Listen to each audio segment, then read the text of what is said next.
I am so happy to have Neal on the podcast today from Creative Solutions Permaculture. He is a eco-entrepreneur and permaculture designer, and he lives with his wife in Guatemala, originally from Ireland, and he is helping nature lovers actualize their dreams and give them thriving careers in this space along with ecosystems. So, Neal, no one better to introduce themselves than the man himself. Can you tell us a little more about you? Yeah, thanks, Kelsey. I'm 44 years old. I'm from Ireland originally, County Cork. I actually started my career in permaculture late and by accident.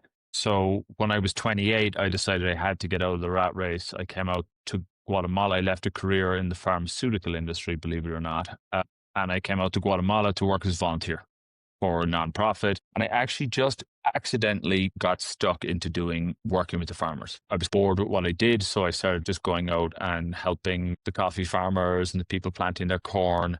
I was living in a really rural Mayan village that had been really affected by the Civil War. And I ended up just staying here. I found permaculture. I thought it just answered so many of the problems that I was seeing. And I worked in that sector for most of the next 10 years. I did my thesis in the relationship between permaculture and indigenous land management systems, because I was mostly working in indigenous communities, which was a really interesting piece of work, or a really interesting pursuit, I would say. And then about 10 years ago, I decided that the nonprofit bureaucracy looking for funding world was not for me.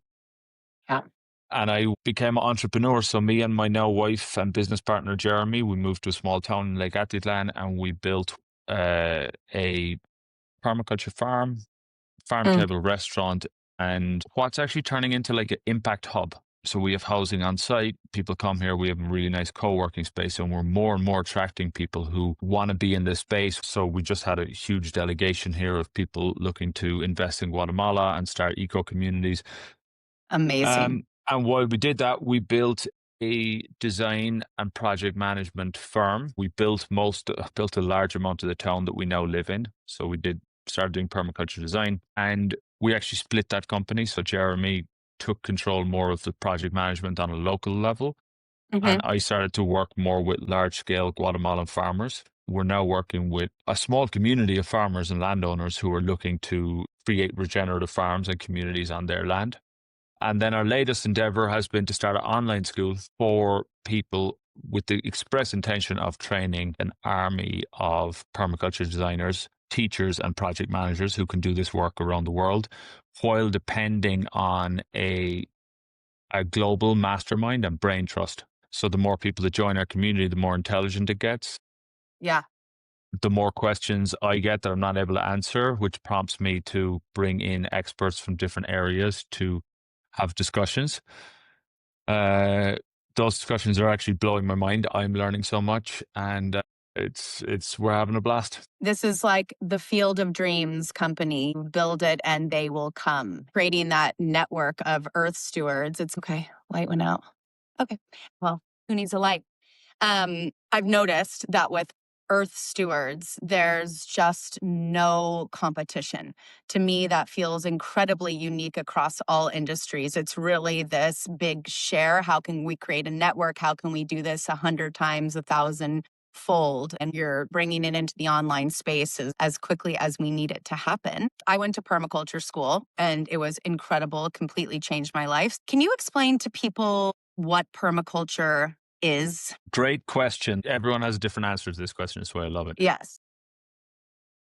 Like, you can go into what the name means, like permanent culture and derived of permanent agriculture. So really the original notion was that if we could design agricultural systems that are enduring, right, and based around natural principles, that from that a more ecologically minded culture would emerge. And that's what you're saying with the land stewards. Permaculturists tend not to think in terms of competition. They tend to think in terms of cooperation, which doesn't mean that there's no competition. We're all still competing, I think, with ourselves.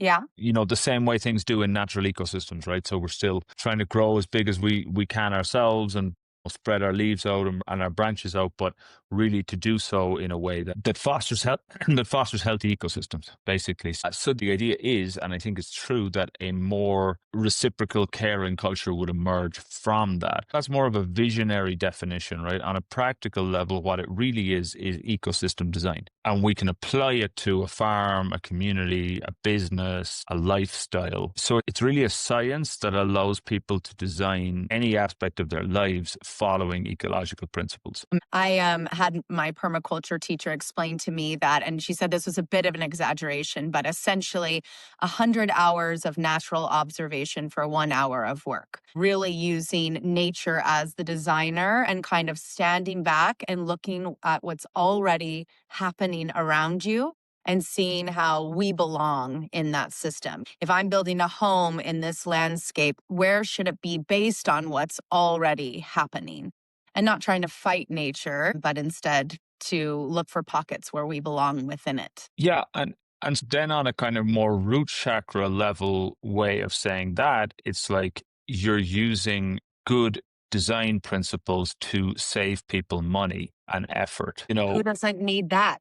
I Who mean, doesn't need that, right? So I think a lot of what I'm trying to do is use the power of kind of clarity and language to tell the story in a way that more people can get behind it.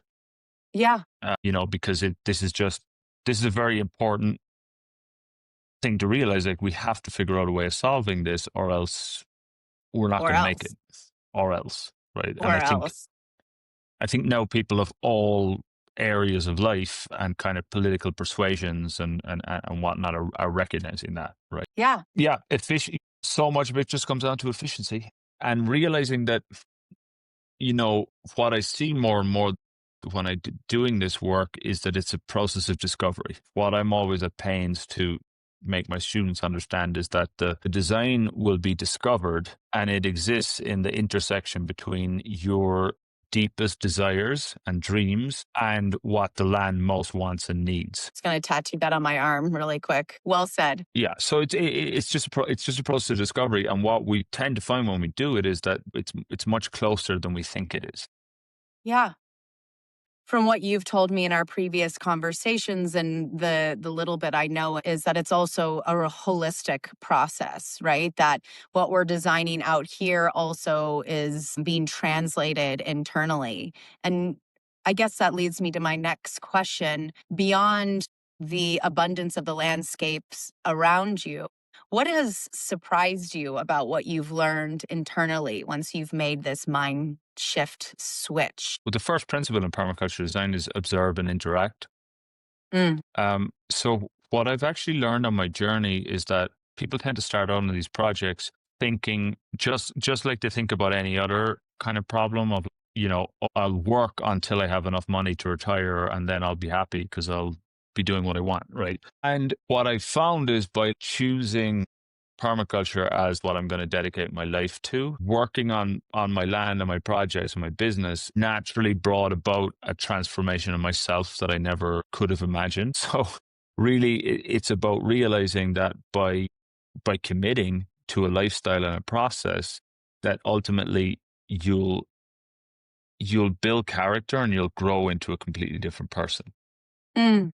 As the land around you changes. I found myself when I couldn't get pregnant with my son and I was diagnosed with infertility, I became fascinated with the concept of fertility, which quite quickly led me to the land. I had seen Kiss the Ground and started to understand soil health and microbial life, which made me immediately think about diversity and why don't we design agriculture like what's growing around us. I immediately found myself separated from my thoughts and remembering that I'm the thinker of my thoughts. And it was only when I was in action, not in this stillness, when I was in this active meditation with dirty hands and feet in the soil, that I was able to make that connection. And the plants and I had this really symbiotic relationship where I am always convinced I get way more out of the garden than I could ever harvest. Yeah, the value is the process and the transformation that one undergoes when starting this work. I think part of what comes to me when you were speaking is remembering is really important, right? I have a very nuanced view around what it means to be Indigenous and what Indigenous wisdom really means because I've lived in Indigenous communities for so long. And there's a kind of a misconception out there that we used to live in utopia and that if we Mm, could just go back to how it was before we had mechanized agriculture, that we'd somehow be saved, right? That's the kind of the story of B, Daniel Quinn, that kind of writing very much comes from that perspective. But what I think it really is this desire to reintegrate. So there's nothing inherently wrong with modernity and inventing machines and technology and airplanes and internets and all these things that are like incredible. But the problem comes when we become disintegrated.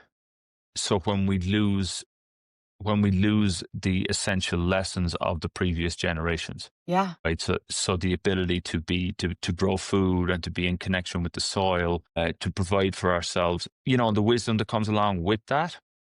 Yeah. And when we can do that, especially, you strike me as someone who probably would have done quite a lot of work maybe in the spiritual field and meditation and psychotherapy and all these things that are available to us now, but not until you really go back and you reintegrate that connection with land. In a sense, the chakras sort of like align and open up. Fertility is so connected to that, right? Yes, absolutely.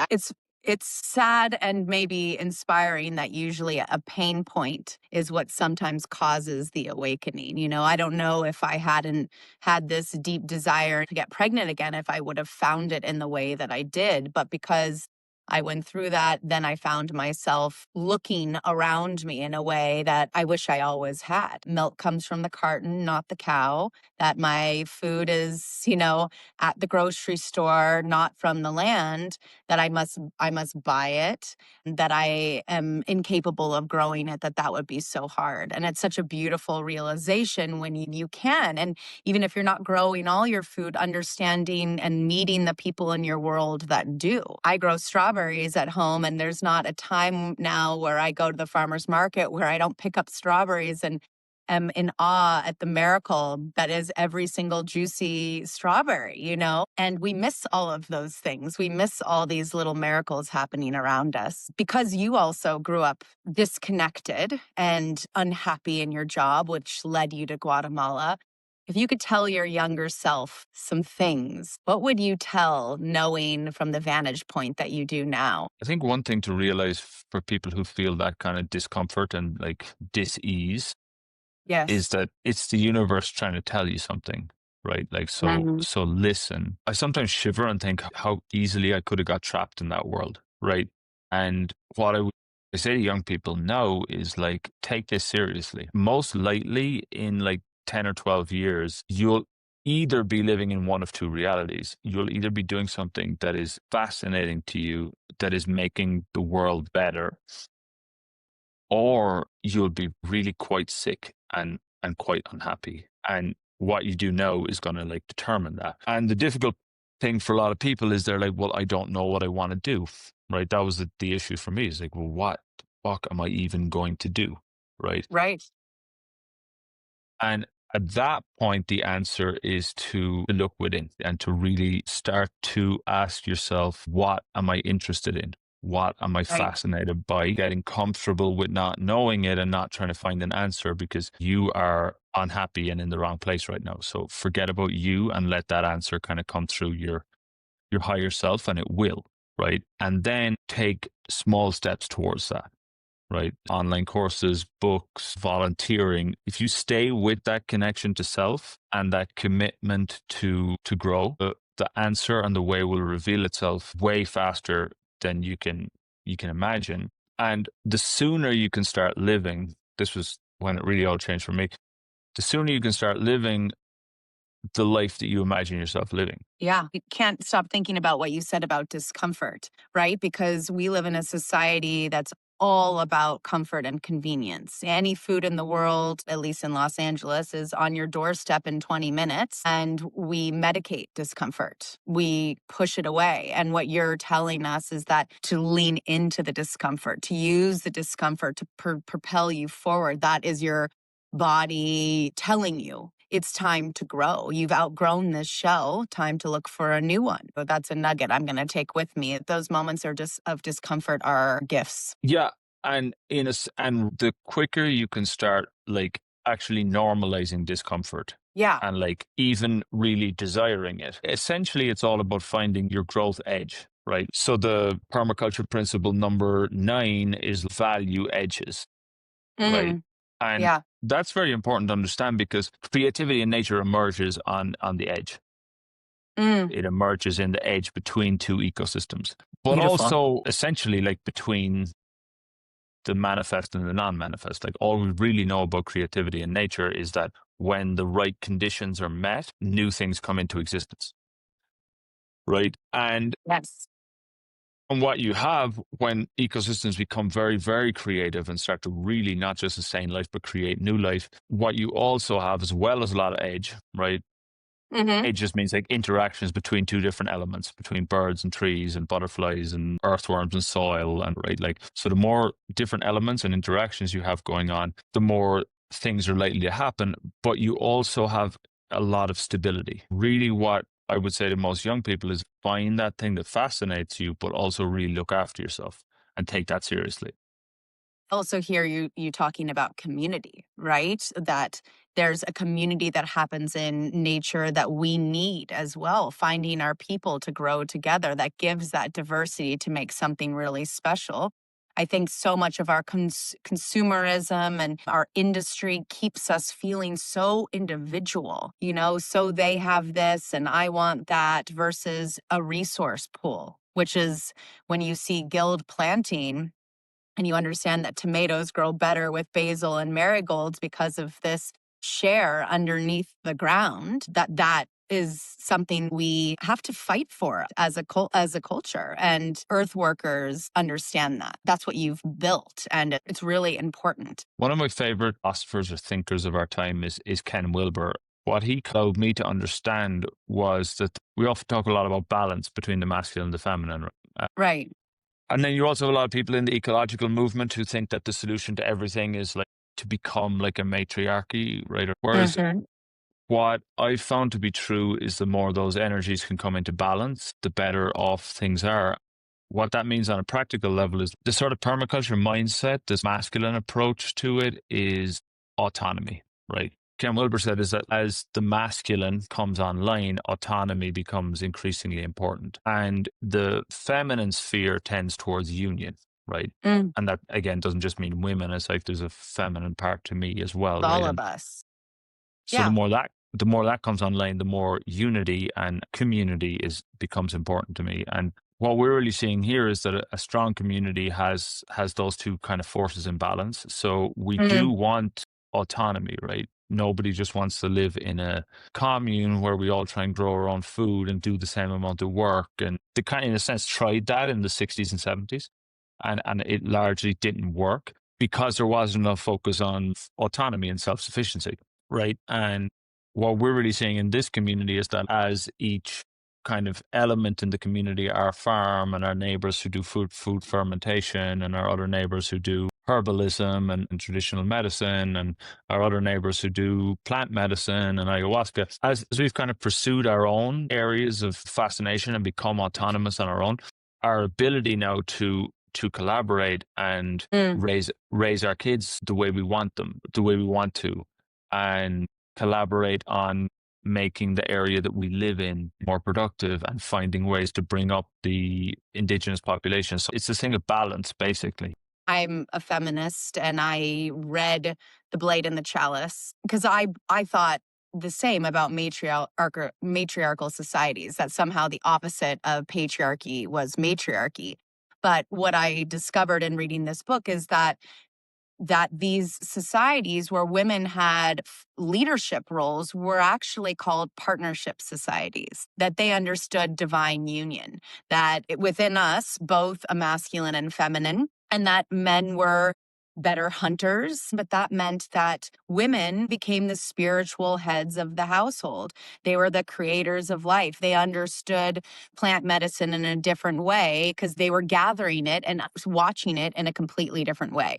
So I love everything that you're saying about balance. That's what I seek. And my husband and I are constantly working on deepening that partnership together. If you had to wipe society clean, we have a blank slate. You can wipe it clean. And you, with your permaculture design, got to redesign how we function. What would you start with? What would you instill? What are some of the founding principles that we couldn't live without in this new world order, the Neal world order that you're creating? That's a really interesting question. We might actually have to do this anyway, right? Is the first thing to say, right? Good. Like I'm all ears. this might actually happen. Not that I would be asked to recreate the world in my image, but that we might actually have some serious work to do. Like we're in a very precarious kind of like ecological situation. Yes, we are. We don't know.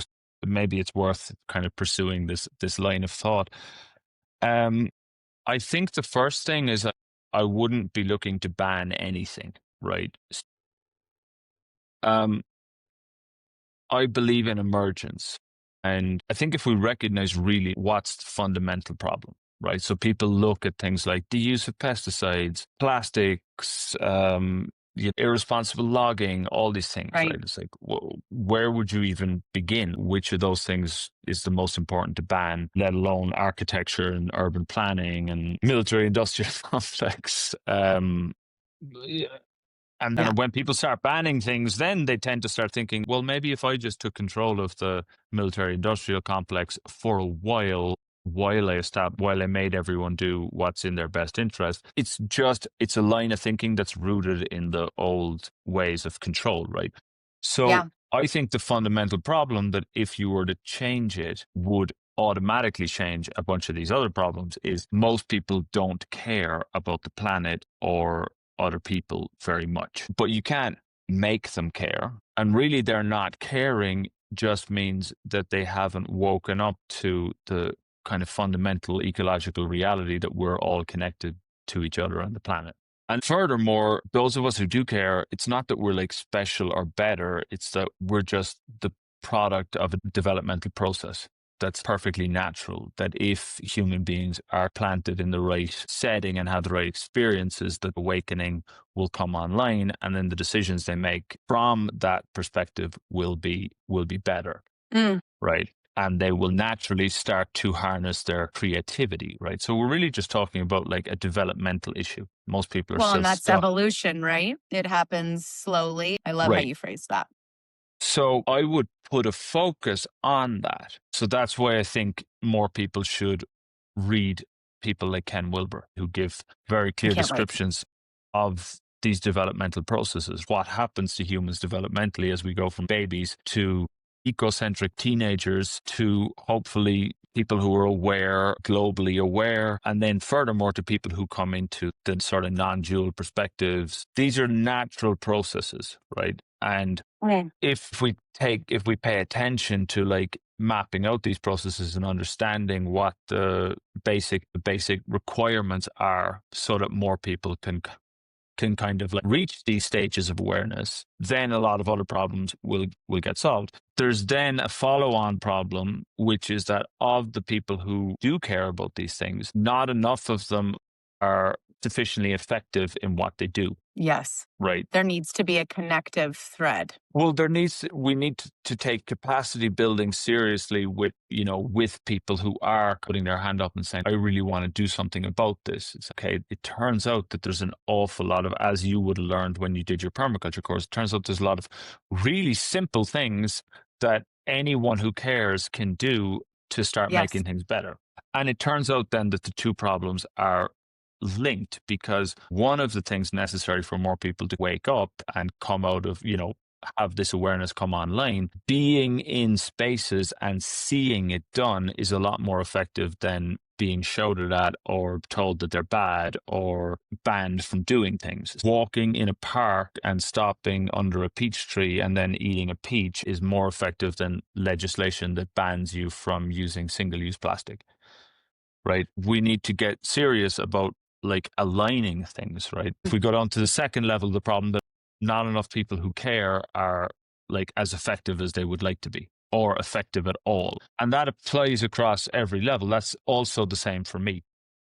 Mm, Mm, I'm not as effective as I could be because, for example, I'm working with a couple of municipalities around here to help them design wastewater treatment plants that would save our lake. But I'm really very disconnected to all of the different groups who are funding projects, other organizations around the lake who might share that aim. Partly because I just don't have time to like do that. I'm a yeah. designer, right? So you have people further back the ladder who want to start a garden. Well, there's really easy ways to not only start a garden, but then start a business creating gardens for other people. And you could be doing that in a year. Yeah. S- And this is not me being like the president of the world. This is just what I'm doing anyway, is telling stories, which largely are designed to create that Awaken. kind of cognitive dissonance and awaken, hopefully. And then also providing useful, valuable information to people who do care and want to become more effective. Thank God I'm someone that benefits from that. Do you feel overall, as you've been pursuing this for, 2 decades, that the awakening is increasing, that the evolution of this movement that within ourselves, you feel it quickening? Yeah, yeah, absolutely. We're going to make it. We're going to fix this. That's just what humans do, right? Mm, And I guess part of what I'm trying to say to people is don't get down at this. The most underused resource on the planet right now is human creativity. Fear will get us so far, it'll get us out of the desk. We might sell our apartment and quit our job and move out to the country out of fear, and that's like fine. But if we want to really step into creativity, then we got to let go of all that stuff. I was just listening to the telepathy tapes that explained that we have so much research done about how anxiety inhibits creation, but very little research about how creation eradicates, just completely erases anxiety. In creation, anxiety doesn't have time to get its claws into you, you know? Anyway, sorry, that was so relevant to what I've been thinking about. And it's, in my opinion, the only natural resource we need to get more serious about harnessing is human creativity, because that will heal us and it will heal the planet. We'll find a way. We will find a way. And the reason I said the thing earlier is about you'll either be in one of these two, like an amazing place or a terrible place Yes. in 10 or 12 years, if you're like 20, 25-year-old, 28-year-old listening to this. The reason The reason you'll be in an amazing place if you solo do what I said, you find your edge and follow it, you'll slowly realize that the real deep desire that you in your soul is actually woven into a much bigger design. And you'll start to realize that nature wants us to succeed, right? And so you'll realize and you'll really step into, I believe, your dharma and things will start to flow. If you don't do it, someone else has the same dream, right? Mother Nature makes lots of us, and you'll eventually See it. confront a huge tragedy if you don't follow the call of your soul. You'll eventually meet the person that you could have become, This is and so well said. Yeah. that's scary, right? Like, I've been on the other side of this meeting a few times, right? Like especially with a few of my friends from we played ball together, and they were like 10 times more talented than I was, and could have would have loved this life, but they chose comfort, and it's been devastating to me to see that, and it's also been devastating to hear that reflection from them of like, "Fuck, I wish I had done something like what you did." Right? We just celebrated a 70th birthday of this incredible woman, and her mantra is I am just beginning. And that is true for those friends that you have from college, right? Nothing is holding us back from starting immediately right now on that shift. If your soul is screaming at you, there's no better moment than right now. You mentioned earlier in our talk, and I know some listeners are interested in this. You mentioned that there's some simple ways for people to get involved. What are those? What if, I'm someone that has never picked up a spade in my life? I have this craving to get involved with the earth. What do I do? Yeah, I mean, there's so much. I think we have some really useful. I'll plug our organization here. I think we have some really useful free resources on our website for a free mini course on composting and gardening. And it's really everything that I learned about how to build soil and grow food. And the truth is you eat food, you can compost, right? That's it. Right. Right. And it's such an empowering thing to learn. Part of my strategy for giving things like that away is I want people to realize how easy it is to start gardens and start growing food. Because the ones who really get into it, I want them to join our online community and set up businesses making those kinds of spaces for other people, right? And Absolutely. because it's a short enough jump from making compost, planting a food forest, building a greenhouse, to putting in a natural pond, to putting in a rain garden. None of these things are complicated. And after a very short amount of time, people will really can start seeing these pieces just fit together. Starting with that, just, and it could be anything, right? Like you can learn to make your own kombucha on YouTube. You just picking something and just being like, I'm going to do this and see where it leads.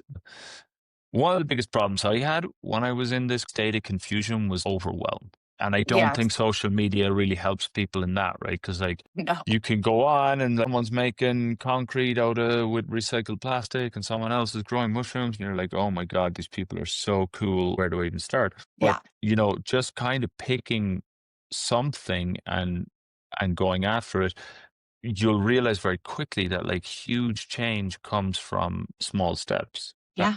A And spark starts a fire, you know? a spark starts a fire. And the other big thing to remember, you're not going to be happier than you can choose to be now. It's more important to go about creating your little garden for your tomatoes on your patio with a sense of this is as good as it's going to get than it is to start doing it with this. Oh, I still don't have anything.